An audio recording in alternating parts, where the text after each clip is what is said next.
Do you have a honey-do list? Well, I do. It's actually a combination of a honey-do and a daddy-do list. And today, I'm finally gonna knock something off that list.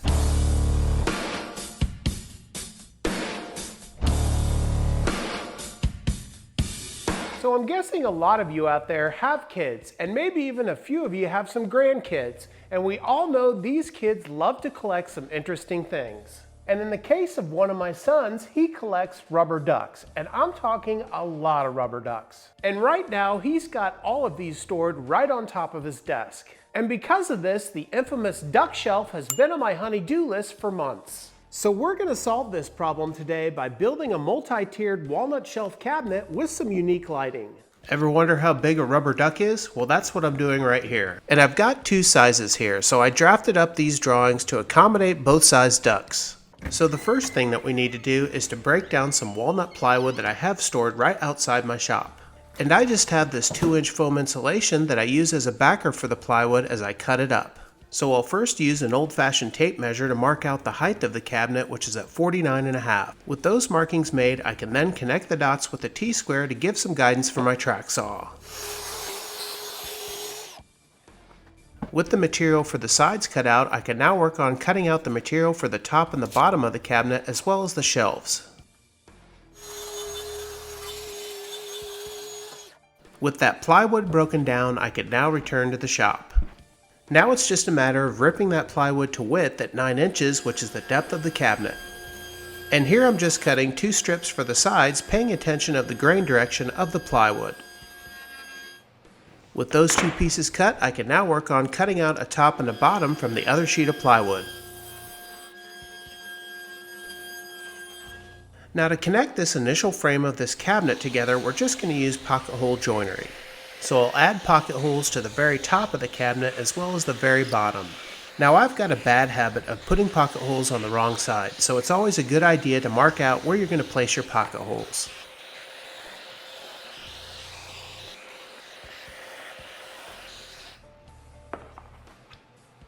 Before we put this thing together, I actually want to add some shelf pin holes to the sides of this cabinet. It'll be just a little bit easier to do it now before everything's assembled.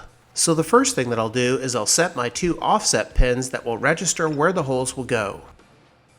Then I can place the shelf pin on the end to register the bottom.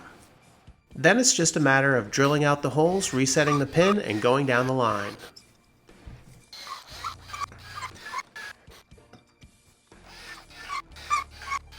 Now you're seeing me use a lot of black tools here, and that's because I'm continuing to test out this Going Make brand. And I'll have to say, I've been really impressed so far. The quality and the price on these tools really can't be beat from what I've seen.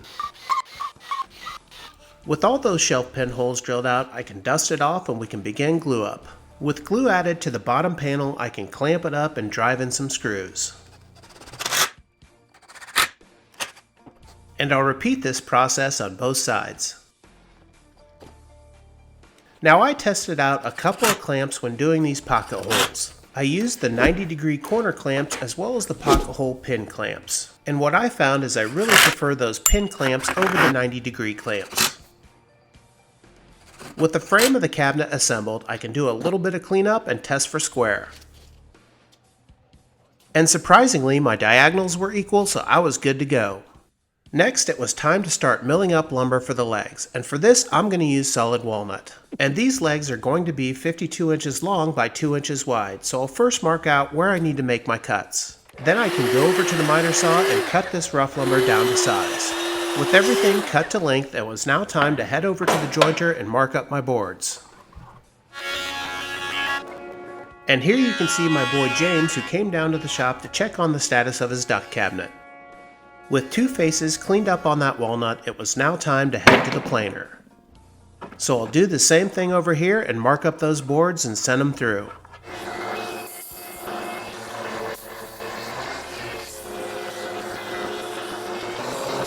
And with 3 sides cleaned up, I can now cut them to width at 2 inches. Now this walnut had a little bit more sapwood than I would have liked, however I had to remind myself this is a duck shelf.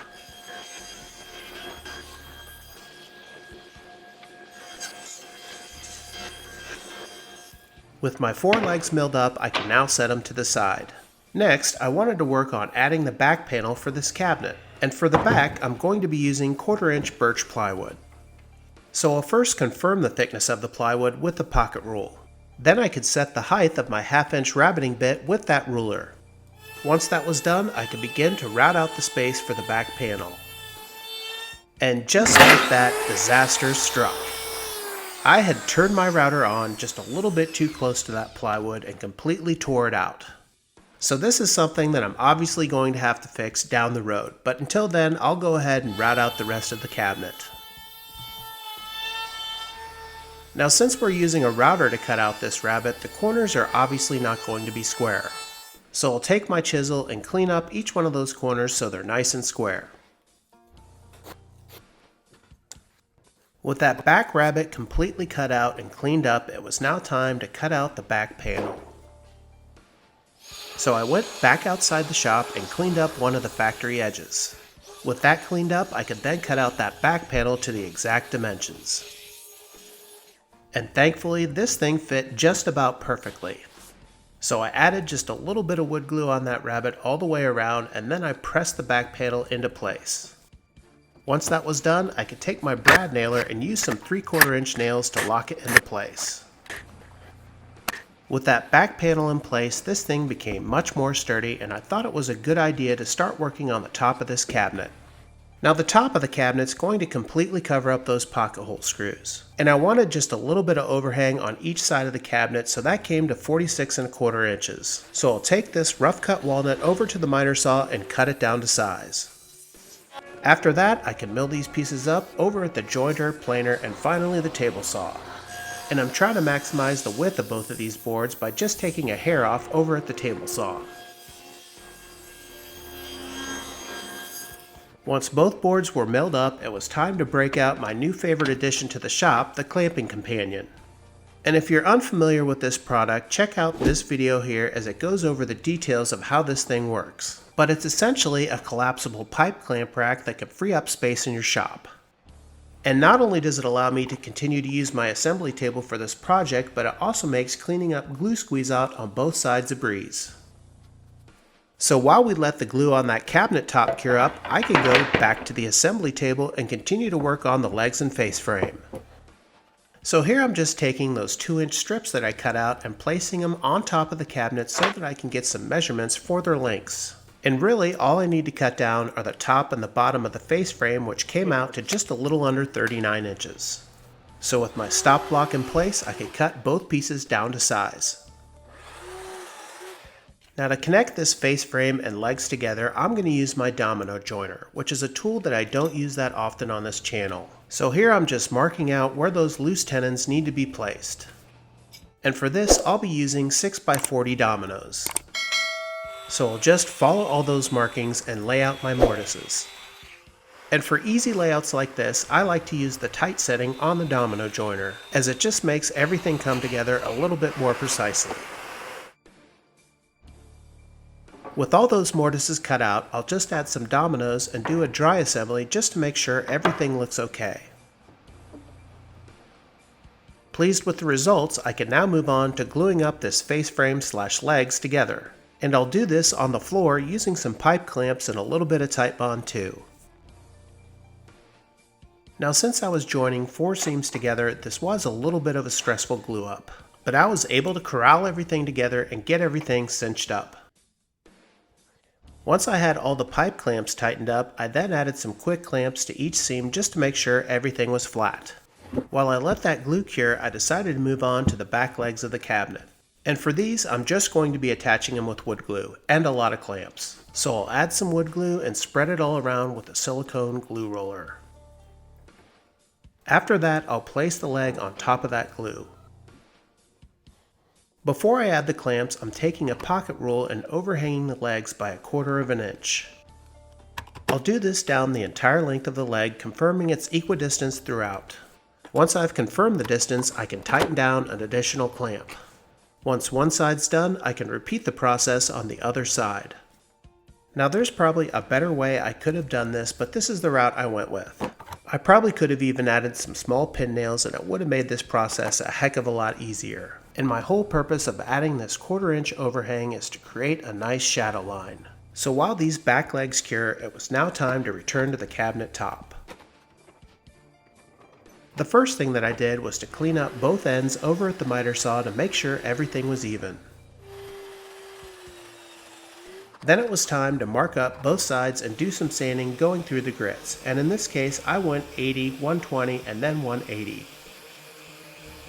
With the glue now cured up on those back legs, I could take them out of clamps. Now I have no worry about the strength of these legs as there's such a large glue surface that these legs are attached with. But we're only halfway there as we need to add the front legs. And with the glue now cured up on the front legs, we can take them out of clamps and begin to sand them. And just like before, I'm only sanding these down to 180 grit. Now gluing on these front legs was a little bit more difficult than gluing on the back legs. I tried to add all my clamps beforehand, but quickly realized they just got in the way when I tried to add the face frame and legs, with many of the clamps falling to the ground. So this whole glue up process was a little bit stressful and a little bit awkward, but I was able to get it done by taking that same pocket rule and doing a 1/4 inch reveal on both sides of the cabinet. Then I just made my way around the box, tightening down the clamps as soon as I had that 1/4 inch set. On the top and bottom for the face frame, I also added clamps, but these were completely flush with the top and the bottom of the cabinet. And with the magic of YouTube, that glue automatically cured and I could remove all those clamps. And now that we have all the legs attached, we can now move on to attaching the top. So I took my double square and made sure that both sides of the top were overhanging equally. After that, I added a clamp to the top to hold it into place. With the top secure, I could countersink some holes and drive in some 1¼ inch screws to secure the top to the frame. And you'll notice that I'm only adding screws to the center of this panel. This will allow for a little bit of wood movement. Once the top was installed, I then decided to address some of the knots and holes that were on the top of this cabinet. And I just used a little bit of black CA glue to fill in all those holes. Now it's time to address that big old chip I made with the router on the plywood. Now luckily I had a little bit of scrap walnut plywood left over. Now even luckier than that, the grain direction was going in the correct way. So I then took a measurement of how wide this plywood needed to be, and then I cut away some of the damaged area on this plywood. And in this case, the plywood needed to be 9 inches wide. So I cut my first piece down and then transferred the measurement onto the other piece. Once both pieces were cut, I then moved over to the table saw and adjusted my fence so that it was the exact width of my cutoffs. This allowed me to precisely rip a shelf which will rest on top of these pieces. Now it was just a matter of installing these pieces onto the cabinet. And to do this, I'm simply going to add some wood glue and put them into place. Then I can add some wood glue to the top of these ledges and then place the shelf on top. And just like that, it's as if that mistake never happened. So now that we have our table saw fence already set to the exact depth of each shelf, we can rip the other shelves. And in this case, we're going to need 4 more of them. And now that we have all of our shelves cut to depth, it's now time to work on the length. And in order to cut these shelves to length, I need to start thinking about the shelf pins which will be in place holding these shelves up. To leave room for those shelf pins, we need to cut each one of these shelves down to 40 3/4 of an inch. And this is quickly and easily done over at the miter saw with just a few chops. And with all of our shelves cut to dimension, it's time to see what these shelves will look like. But we need to get rid of that exposed plywood, plus give some support to each one of these shelves. So I'm going to rip some 1.5 inch walnut that will not only act as edge banding, but will also make these shelves a heck of a lot sturdier. Once I have all my pieces ripped to width, I'll then take them over to the drum sander to clean up any saw marks. After that, I added this edge banding with a little bit of wood glue and some CA glue with some accelerator to act as clamps. And this worked okay, but I decided to add a little bit of blue tape to secure it into place. But even that wasn't enough, so I decided to add some clamps in the end. Then I repeated the same process minus the CA glue for the other 3 shelves. Then it was time again to let these cure up. The last edge banding that I had to add was for that bottom shelf that covered up my mistake. So I cut it down to size and put it into position with some blue tape. Now while I was adding this edge banding, I decided I wanted to add a little bit more pizzazz to this cabinet. So I thought it might be nice to add some rails to the sides of this cabinet. So I took the measurement in between the stiles, which was 9 inches, and I cut some wood down to size. Once I confirmed the fit, I marked out some other pieces and cut those down to size as well. Now to match the front of the cabinet, I decided to make these rails 2 inches wide. So I took all of these 9-inch pieces and ripped them down to 2 inches wide exactly. But since these pieces were quite thick, I needed to resaw them down to a more appropriate thickness. So I took these pieces over to the bandsaw and I resawed each piece in half. Now this resawing wasn't perfect and I even got a little bit of drift from my bandsaw, but it really didn't matter that much as I was going to flatten these out over at the drum sander. And once these were smoothed out over at the drum sander, I could begin to put them into place. And I just attached all these rails with a little bit of wood glue and a couple of clamps. While making those rails, the edge banding that I had placed on those shelves had now cured up, so let's go back to those. Since we added that edge banding, it obviously increased the width of the shelf, so we need to address that. So what I did is I ripped each shelf the width by placing the edge banding against the table saw fence. This allowed that shelf to perfectly fit inside that cabinet. Once I had one done, I repeated the process for the other 3 shelves. Once I had all the shelves in place, this thing was beginning to look pretty smooth. But I want to take this thing up a notch and add some lighting. So I found this linkable LED light set that changes color on Amazon. And I'll leave a link in the description below for the exact set that I got in case you're interested for yourself.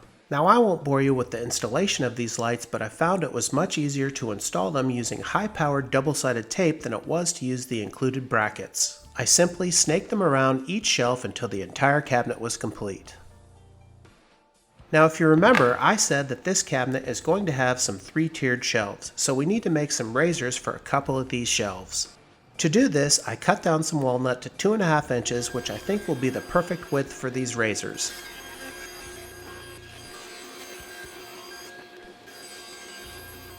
After cutting these pieces down, I did a quick little duct test and it looks like we're going to be okay. Now these walnut strips are going to be the top of the raisers, but to elevate them, I'm going to use some of these scrap strips of plywood. So I took these strips and cut them down to size to make the perfect height for each one of these raisers. With the plywood cut to size, I can now add the solid walnut tops. And to bring these together, I'm simply going to add a little bit of wood glue to the plywood strips and then attach the solid walnut top with a couple of clamps.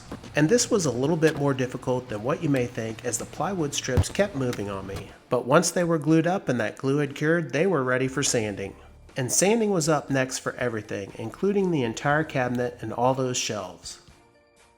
Now to finish this cabinet, I decided to go with a little bit of Rubio Monocoat Pure that I had left over from a previous project. And adding that Rubio really made all that walnut pop and really come to life. Now usually they say Rubio goes a lot further than you think, but this is one case where I actually ran out mid-project and I ended up having to get some more. It did seem like the walnut plywood absorbed a lot more of this finish than the hardwood itself. So I did end up having to go to Woodcraft to get another small can. And I'm actually glad I did, as the prices online were about 20% more than they were at the store. And I'm still not sure I buy into the monocoat claim of this product, as it always seems like I end up adding 2 or 3 coats. But either way, it does leave a great looking finish in the end.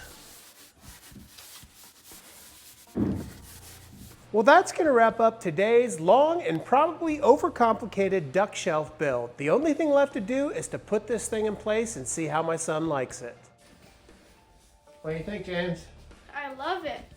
Well, I'm really pleased with how this turned out. Now I know not everybody needs a duck cabinet, but this cabinet can be used to make any display case or even bookshelf that you want. I think the use of walnut was a great choice, and I really like the Baltic birch background that contrasts that walnut. It also provides great reflection for the lights that are underneath each one of the shelves. Hi. Well, thanks so much for joining me today on this duck shelf build. I think this is an easy way to make a display case for any collection you may have. Thanks again for watching. Hit that subscribe button, leave a like, and leave a comment. It really does help out this small woodworking channel. Until next time, take care as always.